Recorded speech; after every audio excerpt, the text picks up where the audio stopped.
الحمد للہ رب العالمین والعاقبۃ للمتقین والصلاة والسلام علی رسول النبی الکریم اما بعد فاعوذ باللہ من الشیطان الرجیم بسم اللہ الرحمن الرحیم ربنا لا تزغ قلوبنا بعد اذ ہدیتنا وہب لنا من لدنک رحمۃ انک انت الوہاب صدق اللہ العظیم اللہم ربی اشرح لی صدری ویسر لی امری واحلل عقدۃ من لسانی یفقہوا قولی ربی زدنی علما ربی زدنی علما ربی زدنی علما اللہم صلی علی محمد النبی الامی وازواج امہات المومنین وذریتہ وآل بیتہ کما صلیت علی ابراہیم انک حمید مجید اللہم صلی علی محمد النبی الامی وعلی واصحابہ وبارک وسلم قال النبی صلی اللہ علیہ وسلم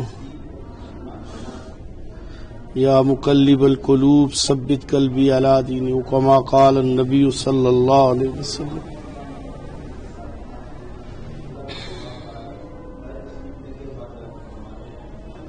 اللہ جل شانہ نے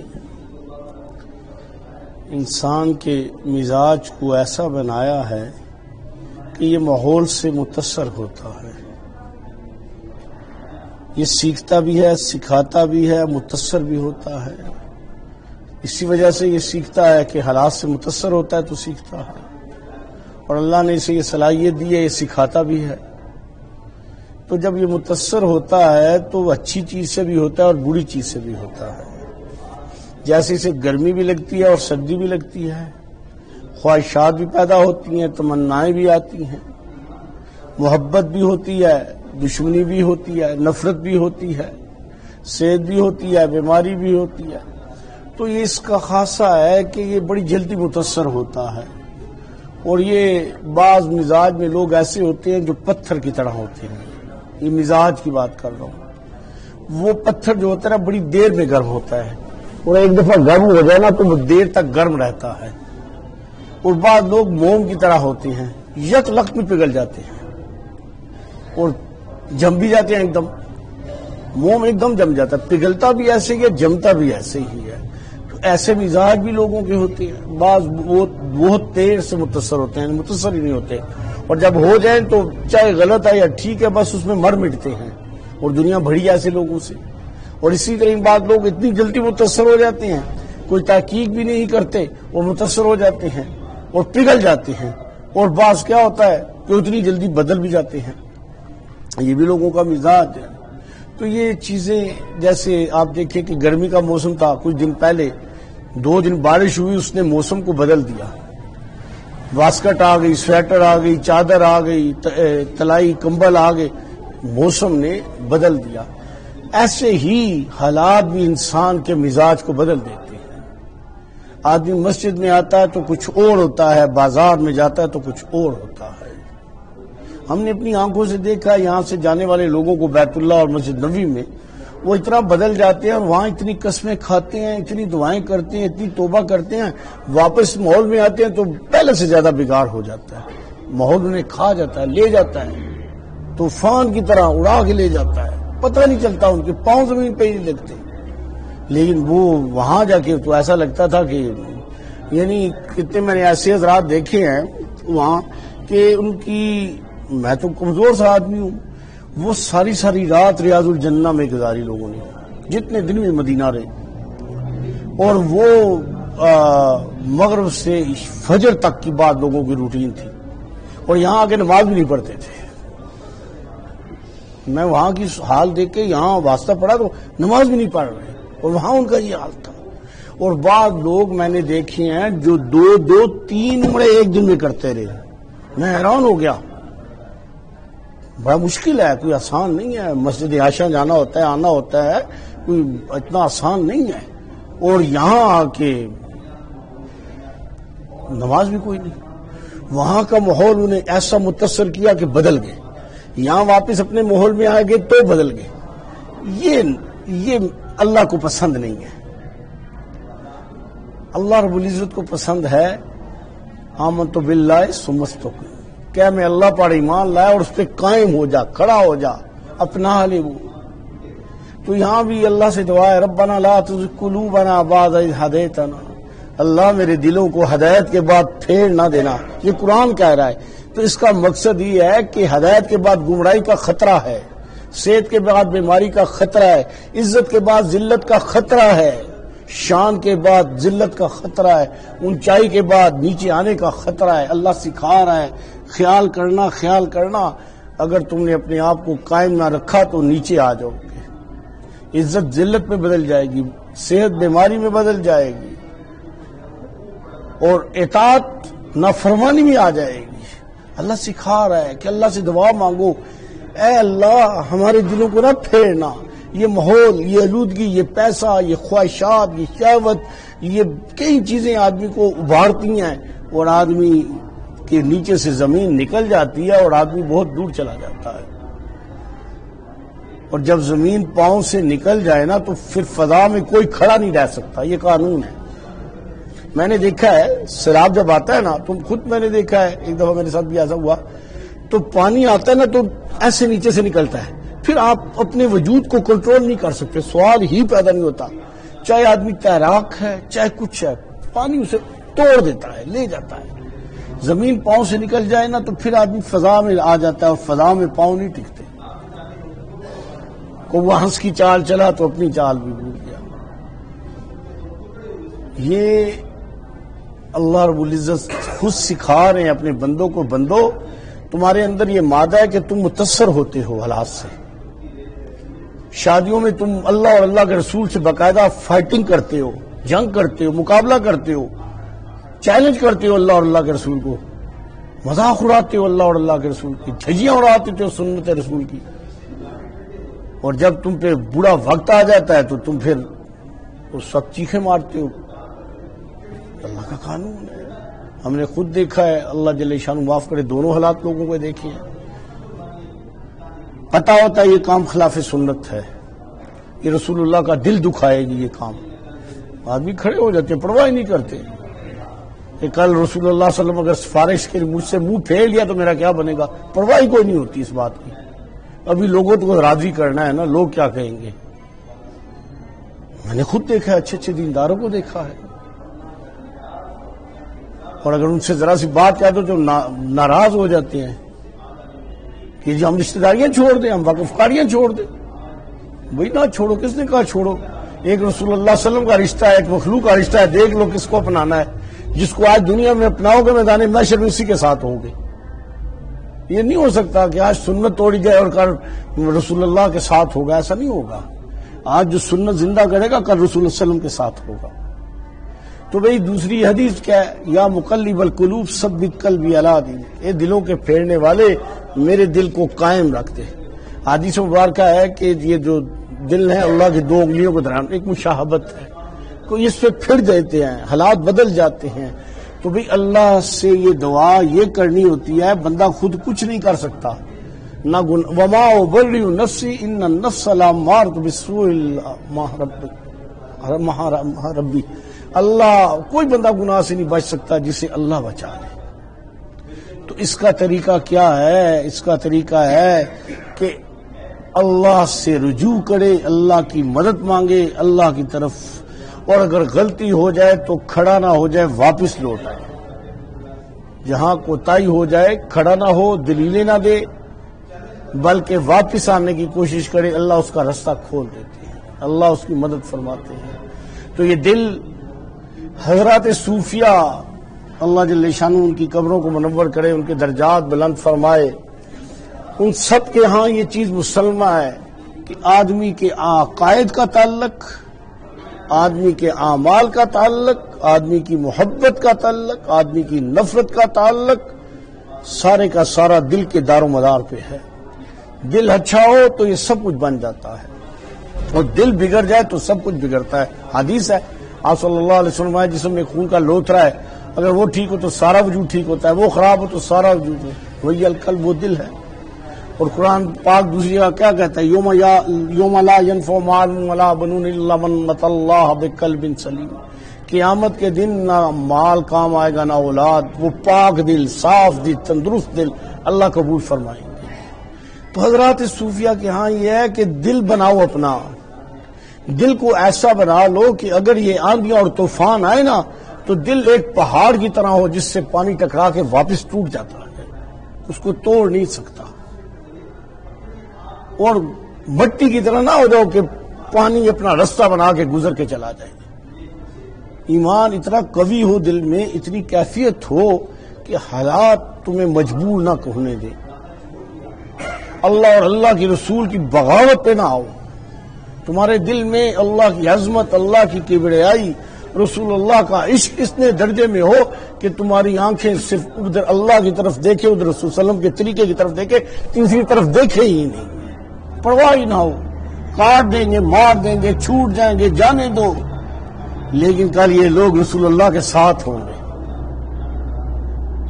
آپ یقین مانیں، مسجد میں بیٹھا ہوں، میرا تو اپنا یہ یقین ہے کہ آج جو سنت کے لیے جنگ کرتے ہیں نا لوگوں سے، رواجوں سے، خاندانوں سے، پرواہ نہیں کرتے میرے نبی کا دل نہ دکھ جائے، کل میدان محشر میں ساری دنیا رسول اللہ کو ڈھونڈتی ہوگی اور رسول اللہ علیہ وسلم اس شخص کو ڈھونڈتے ہوں گے کہ وہ کہاں گیا جس نے خوشیوں میں مجھے یاد کیا، میری سنتوں کو زندہ کیا، جس نے کسی کی پرواہ نہیں کی، جس نے نہ اپنی عزت کو دیکھا نہ خاندانی رواج کو دیکھا، اس نے سنت رسول کو دیکھا۔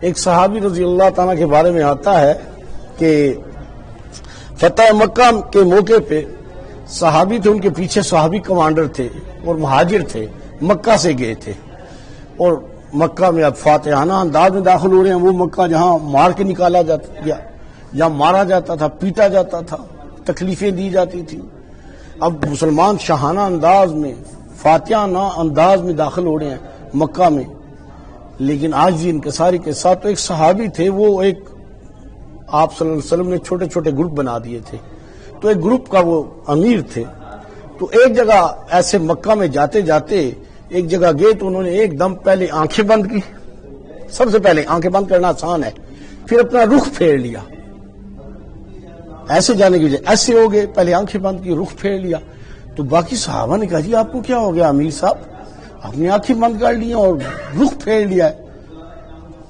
ہائے صحابی تھے نا، فرماتے ہیں سامنے والا مکان میرا مکان ہے جس کو میں نے ہجرت پہ اللہ کے لیے چھوڑ دیا تھا، یہاں سے جب میں مکہ سے گیا تو میں نے اسے چھوڑ دیا تھا اللہ کے لیے، آج فاتحہ نہ انداز میں داخل ہوا، مکان پہ نظر آئی تو آنکھیں اس لیے بند کر لی کہ دل نہ کہ تیرا مکان ہے لے لے، جس کو اللہ کے لیے چھوڑا تھا اسے دیکھنا بھی نہیں چاہتا، جسے چھوڑا تھا نا اللہ کے لیے اسے دیکھنا بھی نہیں چاہتا، لینا تو دور کی بات ہے۔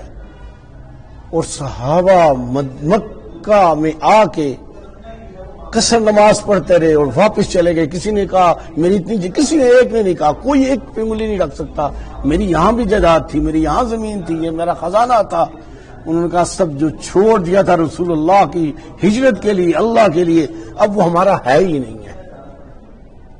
ان کے پاس کیا تھا؟ اللہ، ان کے پاس کیا تھا؟ اللہ، اللہ کا رسول تھے۔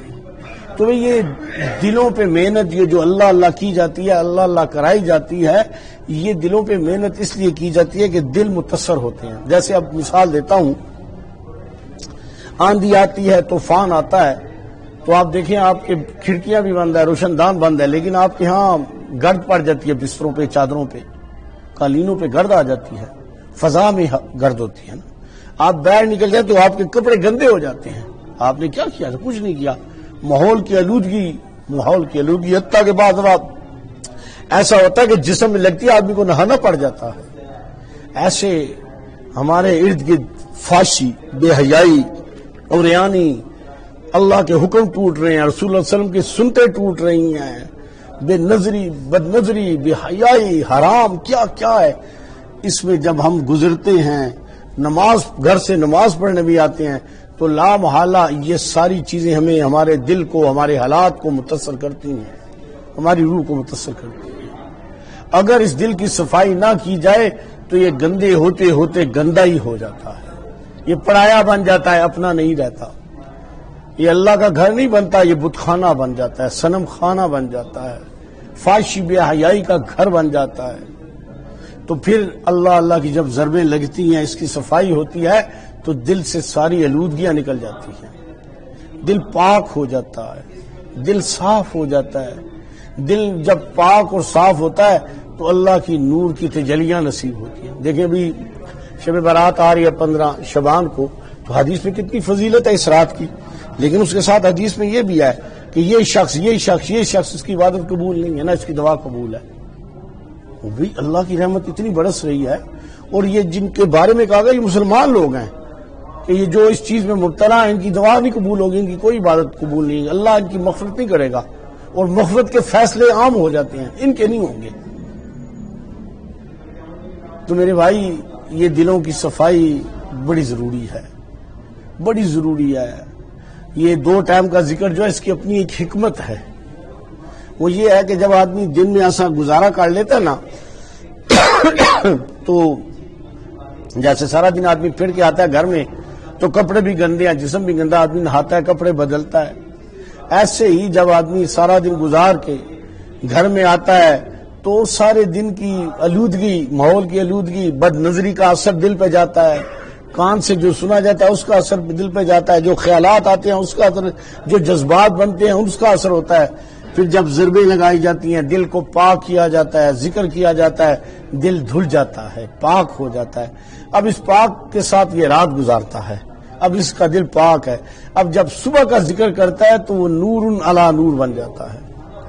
پہلے درجے میں رات میں دل بمشکل پاک ہوتا ہے، اور جب پاک دل کے ساتھ صبح ذکر کرتا ہے تو دل پاک ہوتا ہے، نورانیت، انوارات، کیفیات، برکات، یہ ساری چیزیں دل میں سمو جاتی ہیں، اتر جاتی ہیں، اور دل عرش کی طرح چمک اٹھتا ہے۔ تو بھئی یہ بات یاد رکھ لیں، یہ بات یاد رکھ لیں کہ انسان بڑا کمزور ناقص ہے۔ کبھی اپنے آپ کو نہ سمجھے کہ مجھے شیطان کچھ نہیں کہہ سکتا، نفس مجھے نقصان نہیں دے سکتا، میں ماحول کے آگے مجبور نہیں ہو سکتا، ایک جھٹکا نہیں لگتا اور آدمی نکل جاتا ہے، چلا جاتا ہے۔ شیطان ایسے اٹھا کے آدمی کو لے جاتا ہے کہ واپسی کا رستہ بھی نہیں ملتا، ایسے ایسی گناہ ہو جاتے ہیں آدمی سے، ایسی غلطیاں کر دیتا ہے۔ تو بھی اس کا ایک ہی علاج ہے کہ دل کی بھی حفاظت کرو اور اللہ سے مدد مانگتے رہو، اللہ کی مدد کے بغیر کچھ نہیں ہوگا۔ اللہ ہمارے دلوں میں نور پیدا کرے، ہمارے دلوں میں پاکیزگی پیدا کرے۔ یہ جو پاکیزگی ہوتی ہے نا یہ دل کی ہوتی ہے۔ زبان ترجمان ہے دل کی کیفیت کا، جب دل میں پاکیزگی ہوتی ہے تو زبان میں بھی پاکیزگی آ جاتی ہے، اور جب دل گندے ہوتے ہیں تو زبانیں اس سے زیادہ گندی ہوتی ہیں، نظریں اس سے زیادہ گندی ہو جاتی ہیں، سوچیں گندی ہو جاتی ہیں۔ دیکھیں گٹر ہے تو اسے وہاں بو تو آئے گی، کیوں نہیں آئے گی بو؟ لیکن اگر آپ گلستان میں چلے جائیں، چمن میں چلے جائیں، وہاں تو خوشبوئیں رنگ برنگ کی۔ جب دل سمرتا ہے تو اس سے خوشبوئیں آتی ہیں نبوت کی، اللہ کی محبت کی، اور جب دل بگڑتا ہے تو گٹر کی طرح بدبوئیں آتی ہیں جو دماغ پہ چڑھ جاتی ہیں۔ اللہ ہم سب کی ہر طرح کی ہر وقت حفاظت فرمائے، تو اپنے دلوں کی حفاظت کریں۔ یہ ذکر دلوں کی حفاظت، دلوں کی قوت اور دلوں کی ترتیب کا ایک بہت بڑا ہتھیار ہے، ذریعہ ہے، دوائی ہے۔ اللہ ہمارا صبح شام کا ذکر اچھے سے اچھا، مضبوط سے مضبوط اور بابرکت بنائے۔ میرے بھائی میں ایک بات عرض کرتا چلوں، جب دیکھیں نا، مجھے تو ذاتی تجربے ہیں اپنے ذات کے اعتبار سے کہ ذکر میں فرق آتا جاتا ہے تو سب چیزوں میں فرق آ جاتا ہے، اللہ کے تعلق میں، رسول اللہ علیہ وسلم کی محبت میں، سنتوں کے چلنے میں، نمازوں میں، تلاوت میں، درود شریف میں، آنکھوں کے دیکھنے میں، حیا میں، شرم میں، بولنے میں، سننے میں، کھانے میں، پینے میں، سب چیزوں میں آ جاتا ہے۔ ہم نے ایسے کتنے لوگ دیکھے ہیں کہ جب ذکر اذکار ان کے اچھے تھے تو مشکوک مال چکھتے بھی نہیں تھے، حرام کی بات نہیں کر رہا ہوں، اور جب وہ دین سے، ذکر سے، اذکار سے دور چلے گئے تو چسکے لے لے کے حرام بھی کھاتے رہے، اور دلیلیں دیتے یہ جائز ہے جی، جائز دینے کی دلیل، میں خود حیران ہو گیا ایسے لوگوں پہ، دلائل دیتے ہیں یہ جائز ہے۔ اللہ ہم سب کو ہر طرح سے سنت کے مطابق زندگی گزارنے کی توفیق عطا فرمائے۔ چلیں جی۔